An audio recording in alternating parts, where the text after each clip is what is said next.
Welcome back, everyone, to E Boogie Studios. Imagine yourself in 1953, and you don't have a television just yet, and you're listening to a radio broadcast from a series called Suspense. Hope you enjoy.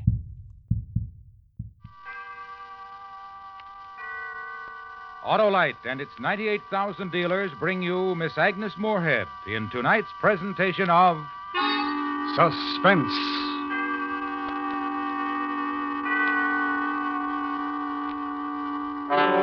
Tonight, Autolite salutes the American Automobile Association and its traffic safety program as we present a dramatic report called The Empty Chair. Our star, the First Lady of Suspense, Miss Agnes Moorehead.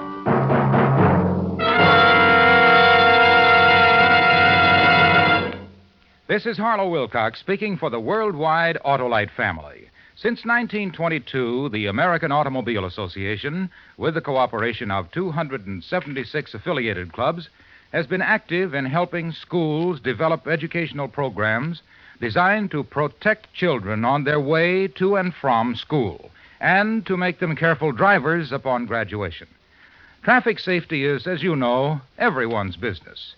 So, our story tonight will dramatize how we all can help ourselves and our children by driving carefully and by cooperating with traffic safety instructions.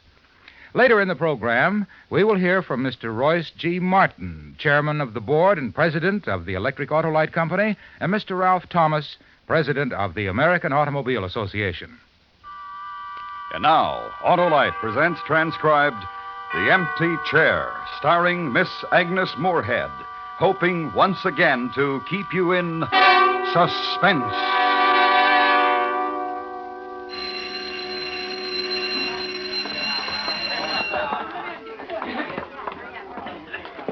Now, are we all settled down? That's good. Miss Barbara Warner. You may call me Miss Barbara or Miss Warner, either one, which gives you young ladies and gentlemen at least two choices when you wish to attract my attention, so that there'll be no need to yell out, "Hey, teacher." Besides, 10B3. 10B3, and your homeroom, high school at last. And today's the first day. Young ladies and gentlemen, truly, and today's the day it really starts. So now let's get to know each other, shall we?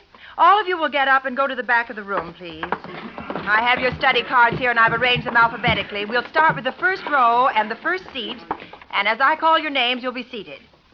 Sidney Aronson, Mary Avanti, right in back of Sidney. Yes, that's right. David George Darley. Just a minute, George.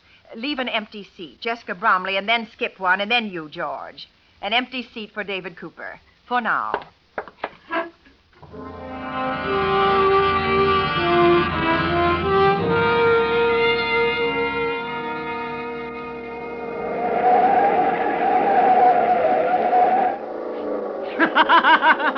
How'd you like that, Miss Warner? Bobby. What? Nothing. I didn't say anything. Don't worry about a thing, Miss Warner.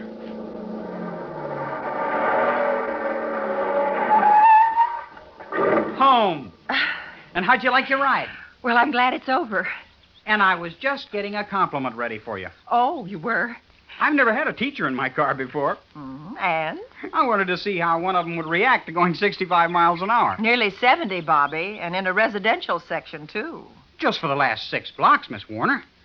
I was going to say how I was surprised you didn't scream at me or get hysterical. I was going to say I'm glad, since you're that kind of person, I'm glad you're going to board with my mother and me. Now you're sorry about the whole thing. Oh, no, I didn't mean that. I'm a good driver, Miss Warner. Yes, I'm sure you are. And this is a good car. Yes, it's beautiful. You mean it? Yes, of course I do, Bobby. But what about school, the traffic classes, and the sessions on safety? What about them? Well, didn't they impress you? Most of the boys and girls learned to drive through school classes, didn't you? Yes, ma'am. And reaction times, you were taught about those, and how no one's reaction time is really fast enough to cope with an emergency at high speed. You drive as if you'd forgot all about that as soon as you walked out of class. And you sound like Bobby, Miss Warner. Oh, that's my mother. Well, what are you two out here for? Come on in. I've got tea made. Oh, I'm so glad you're here, Miss Warner. I wasn't sure when you'd arrive.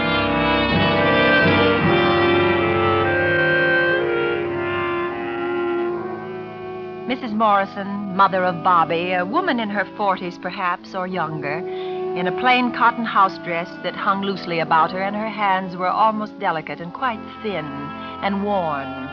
And her fingers quickly, nervously pushed strands of graying hair tied against her temples, and on her face the trace, and not yet deep, of lines of strain. Now, don't let Miss Warner carry her bag herself, Bobby. You take it. Now, take it to her room. Bobby.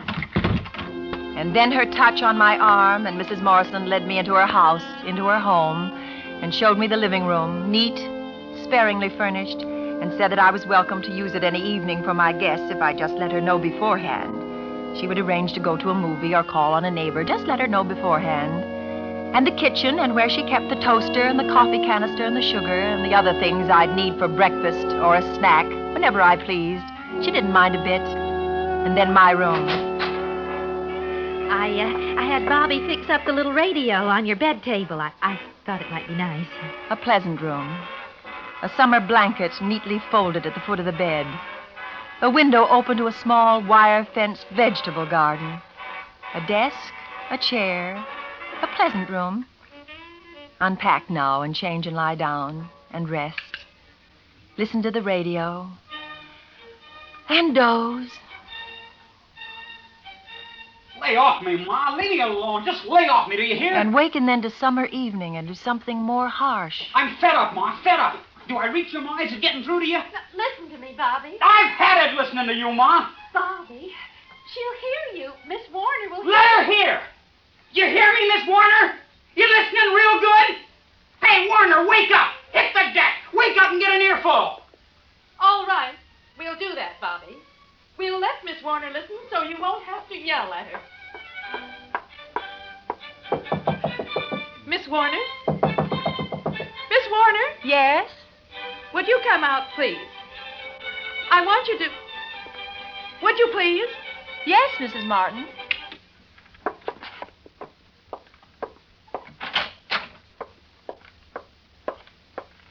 Good evening, Bobby. You flip or something, Ma? My son was yelling and screaming at his mother and then at you. And he said he didn't care if you heard. Go on, Bobby. Tell me and tell Miss Warner how fed up you are with your mother. I told you and told you, Ma. Just lay off me. You've had experience, haven't you, Miss Warner? With boys like Bobby and the others he runs around with. They must confide in you and tell you there are things that they won't tell their mothers. That their mothers can't possibly understand or know or share. You're younger and more experienced. And they must. Bobby? You're getting it blow by blow, Miss Warner. You stick with Ma and me, and you'll get it every night on the night. Where are you going tonight, Bobby? Who'll you be with tonight, Bobby? Where'll I find you if I need you, Bobby? If you need me, Bobby? Look, I'm 17. And there's a joint that's got a jukebox in it. And girls with pockets full of dimes. And me, I got a car. Hot, real hot. You and the high school teacher here, Ma, you put your heads together. And maybe it'll come out mathematical where your baby boy is nice. Oh, I'm sorry, Miss Warner. Forgive us, please. Oh, don't mention it. No, I want to tell you about my boy. He's had no father since he was 8. When he was 13, Bobby got some work around a garage after school. It helped. It helped out a lot. And I was glad to see it. He loved working around motors. And, well, you saw that car he built.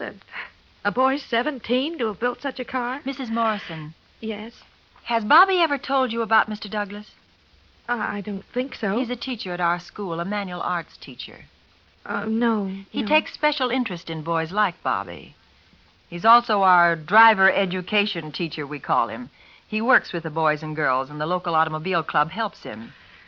Sometimes I just think my son is wild, that's all. Well, that's just what I'm telling you.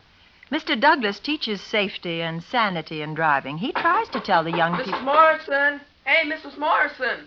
Oh, hello, David. Come in. Oh, David, this is Miss Warner. She teaches at the high school where you're going to go this year. Miss Warner, this is David Cooper, a neighbor boy. Hi, Miss Warner. Hello, David. I'm glad to know you. Me too. Where's Bobby, Mrs. Morrison? He's not here, David. Oh, out in the garage, huh? Working on that super neat job of his, I'll bet. I don't think so. Well, where'd he go, Mrs. Morrison? I don't know. He promised me. He promised me for sure this time.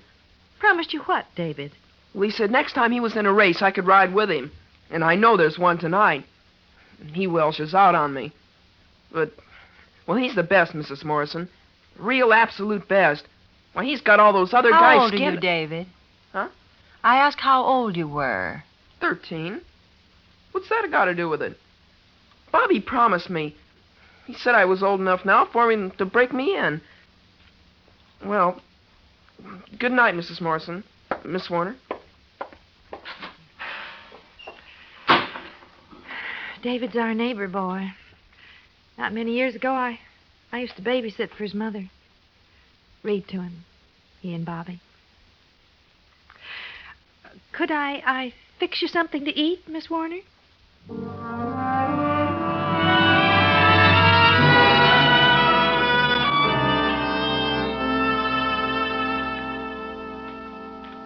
And here, this picture was taken at Lake Louise, too. You can hardly tell I'm the one in the middle, can you? The way Miss Reba and I dressed up there. Oh, it must have been very expensive. Oh, and restful.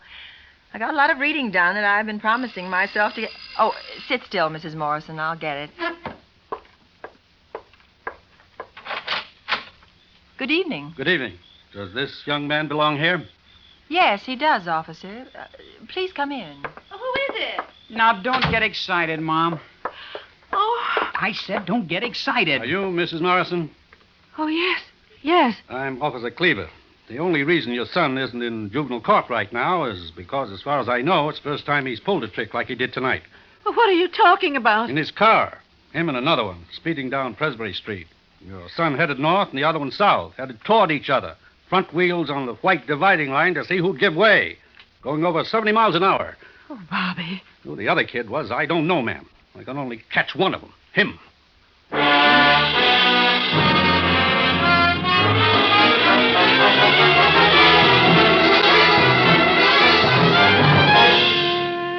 Autolite is bringing you Miss Agnes Moorehead in The Empty Chair, tonight's presentation in radio's outstanding theater of thrills, Suspense.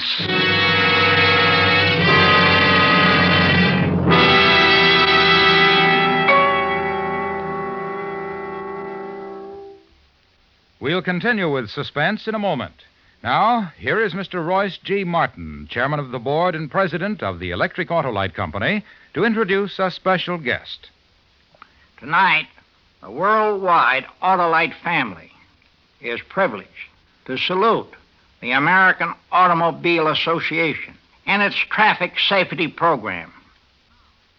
To tell us how this practical safety program is helping to reduce traffic accidents by teaching future drivers how to be careful drivers. Here is the president of the American Automobile Association, Mr. Ralph Thomas. Thank you, Mr. Martin. We of the American Automobile Association are grateful for the interest shown in our work by the Autolite family, as evidenced by this program tonight. The problem presented in this dramatization is, unfortunately, a very real one and a very common one. However, cooperating with school and community authorities, we are engaged in stimulating and aiding an active educational program to teach our young drivers and pedestrians safety first. This year alone, 3A materials and services are being widely used in grammar and high school class instruction. Indeed, will help over 12 million students. This, of course, is important to all of us. If you have a son or a daughter in school, ask about this program and set a good example yourself by practicing safety behind the wheel. If you are a student, take an active part in class, and when you are behind the wheel, be the best amongst the young drivers. Be a sportsman-like driver. Thank you, Mr. Thomas, and as an 8-year-old boy said when he was asked what safety meant, safety is thinking not to get hurt or to hurt.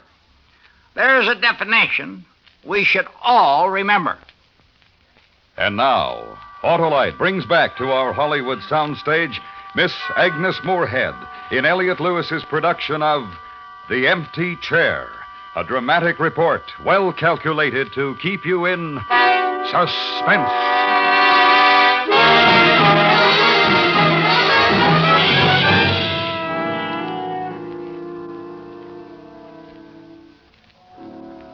Friday night in a quiet room and a window that opens onto the silences of a town already asleep. Friday night and an end of summer. Last weekend before school's opening and the last book you've promised yourself to read before summer's close. And read now to the undercurrent of voices from another room in Mrs. Morrison's home. Well, it's not that, son. It's me. I want to do my best. I try to do my best. Now, if you'd only... The night stillness. And Mrs. Morrison searched through it for the words to speak to her 17-year-old son. Saturday morning, and Mrs. Morrison has made breakfast and over coffee. Will you try and do something about my boy, Miss Warner? Maybe you could do something. Please. And dress then and go to the school. Try to save a boy. Door's open. Come on in. Oh, hello, Miss Warner. I don't want to interrupt, Mr. Douglas. No, you're not. I'm just getting everything ready for when school opens Monday. What are you doing here today? Anxious to get back in harness? I don't know. I think so. Mr. Douglas. Yes? Do you know a boy named Bobby Morrison? Oh, yes. What about Bobby? I'm boarding with him and his mother. I heard the police picked him up racing last night. Yes. Some of the boys came in and told me about it. I was sorry to hear. His mother is very troubled. She asked me to help. Bobby's very bright. A real bright, intelligent boy. And sensitive. You were going to say something else, Mr. Douglas, about Bobby. He's a boy without a father. From when he was 8. Bobby's a boy who's looking for something. And he finds it in speed and in danger in ways that could kill him. We try, Miss Warner. We try real hard. We cooperate with the auto clubs. You know about the classes I give in driver instructions. Mr. Douglas. And I tell the kids, you kids drive like that, I say 1 out of 1,000 of you'll be a corpse before the year's out. 1 out of 45 hurt, crippled. We tell them why traffic laws are made. For the protection and survival of the community. And by actual demonstration, we show them what a tremendous force they're handling when they're behind the wheel of an automobile. We go out and demonstrate the different conditions, the distances it takes to stop a car on a dry and slippery pavements from different speeds. Together, we study accident reports and actual photographs of what happens when you're arrogant or careless with a car. Smashed cars from head-on collisions. Smashed people. We give them visual and muscular coordination tests so that they'll understand what speed and hundreds of horsepower can do to them and how to face emergencies behind the wheel. We try to make sportsman-like drivers out of them. Miss Warner. Yes? Boys like Bobby, whatever their reasons, they won't listen. Nights they gather and go out to the hub in their souped-up cars, and they dance to the jukebox. And they won't listen. The hub? A place out on State Highway 52, south side of the bridge. Used to be a kind of general store, a fountain and hamburgers. The kids picked it up, had Charlie Phillips, the owner, put in a jukebox and a big neon sign. They gather there nights for races, for... Will you take me there, Mr. Douglas? What? I want to see for myself. Tonight, around 9. I'm at Mrs. Morrison's on Benton, 853. Will you call for me? Why, of course. Thank you.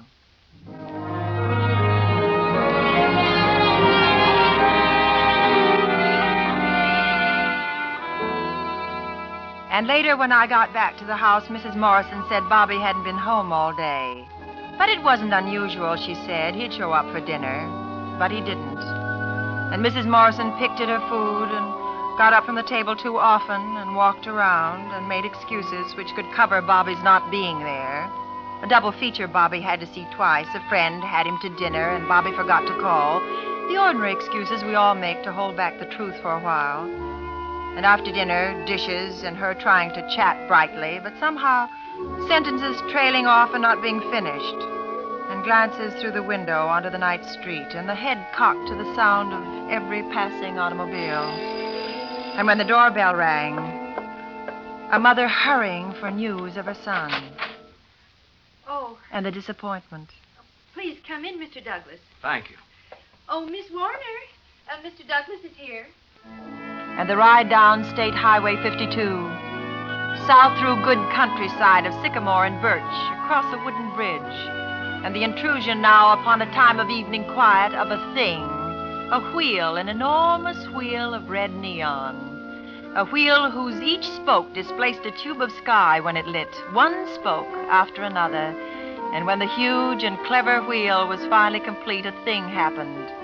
The word hub announced itself at the split second when the center of the wheel appeared. This is the place. Let's go inside. You and your friend can have this booth right here, Mr. Douglas. Thanks, Charlie. Oh, don't go away. I want you to meet a friend of mine, Miss Warner, Charlie Phillips. How do you do, Mr. Hello. The hub belongs to Charlie. Yes, ma'am. How are things, Charlie? Last night, that kid over there, you see him? Huh? That one near the music box? Gordon Matthews? Who knows what his name is? Well, that's Gordon, all right. He was in my homeroom last year. You should have made him write a few hundred times, don't play with matches. He'd like to set fire to the place last night. Why, that boy's barely 15 years old. What's he doing out here 5 miles outside of town, this late at night? Listen, he's got a parent or two can ask that question, not me. Oh, why don't you just tell him to go home, Charlie? Why don't you keep him out of here? For the same reason you're teaching school, to eat, to make a living. Once this was a nice place. Why, there's David Cooper. David? David? Oh, hello, Miss Warner. What are you doing here, David? David, I'm talking to you. I know you are. How did you get out here? I hitched. Mr. Douglas and I are going to take you home. I'm sorry, Miss Warner, but I...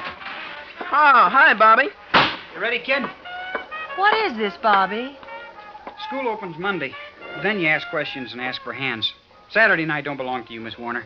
Come on, kid. Please, Miss Warner, let me go.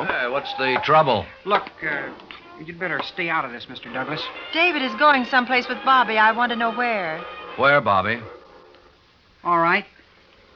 Outside is my car. And outside is 2 other cars, and the boys in them are impatient. That's how we tell each other we're impatient. You going to race, Bobby? Yeah. And down the road a few yards is a bridge.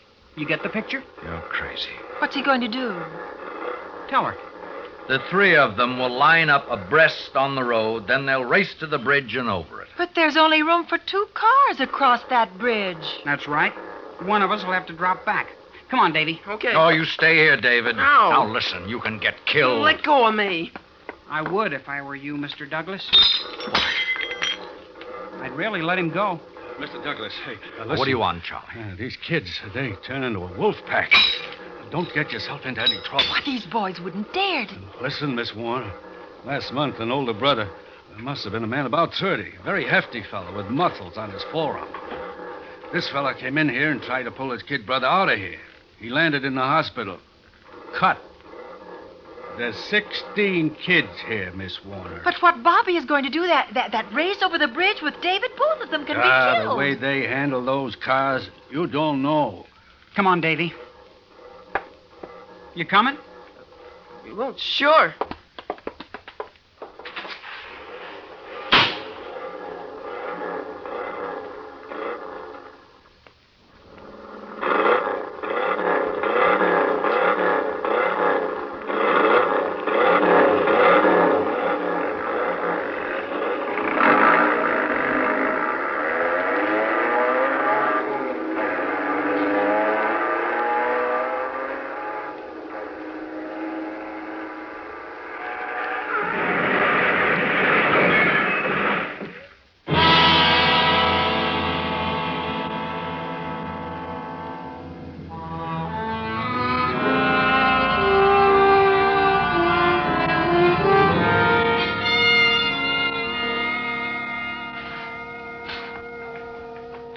Mary Wheeler, you start the last row. Mary, will you please? Take the seat down front.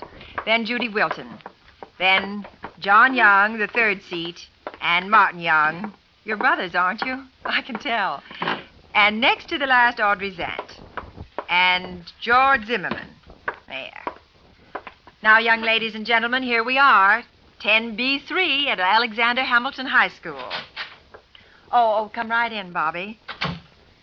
And so, class, this is the first day of our new school year, and this is where we'll meet to start each day and to end it. The young gentleman who just came in to visit is a senior, and his name is Bobby Morrison. He asked if he could talk to you, and I said he could. All right, Bobby. Thank you. I guess, first of all, I want to apologize to you. All of you. Miss Warner and, well, all of you, because of that empty chair. It's my fault. I guess you know about it. I guess you've heard. But I want to tell you how sorry I am. It was my fault. Soon you'll be taking those driver training courses, and that way you're going to learn what safety means. That it means respecting the lives of others.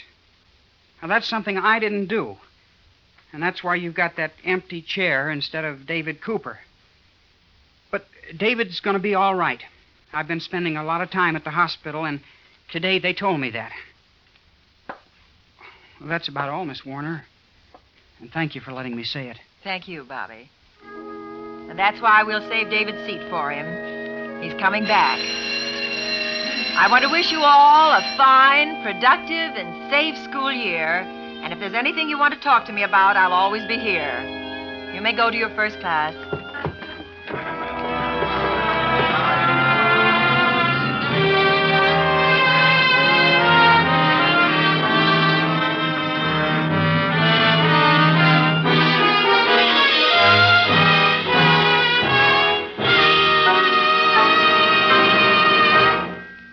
Suspense. Presented by Autolite. Tonight's star, Miss Agnes Moorehead, will return in just a moment. Tonight, our worldwide Autolite family has been privileged to salute the American Automobile Association and its traffic safety program. In fact, everyone who helps bring traffic safety and driver training programs to boys and girls in their school classrooms throughout the world. You, too, can aid in promoting safety by driving carefully at all times and by making sure that schools in your community are teaching traffic safety in their classrooms. Full information on programs available can be secured from your local automobile club affiliated with the American Automobile Association or from the American Automobile Association, Washington, D.C.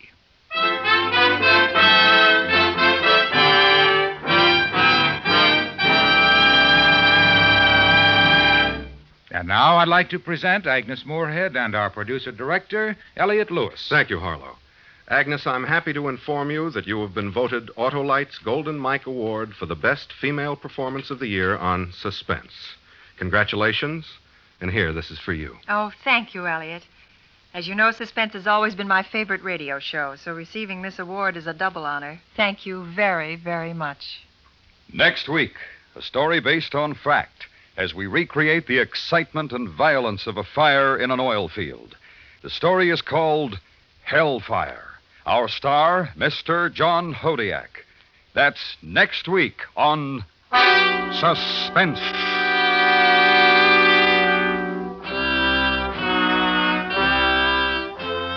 Suspense is transcribed and directed by Elliot Lewis, with music composed by Rennie Garrigank and conducted by Lud Gluskin. The Empty Chair was written for Suspense by Morton Fine and David Friedkin. In tonight's story, Sam Edwards was heard as Bobby. Featured in the cast were Michael Chapin, Paula Winslow, Joseph Kearns, and Herb Butterfield. Agnes Moorehead will soon be seen in The Magnificent Obsession.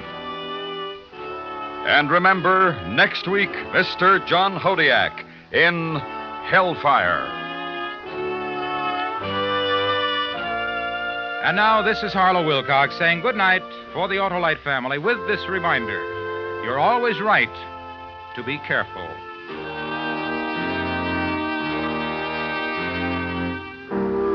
This is the CBS Radio Network.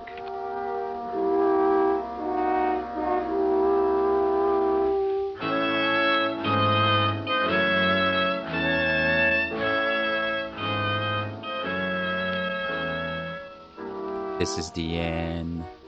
My only friend, the end. I hope everyone enjoyed today's episode. Share with a friend, like and subscribe, and go ahead and leave me a comment. And thank you again to all my veterans out there. Thank you for your service. God bless you. I love you guys. Peace.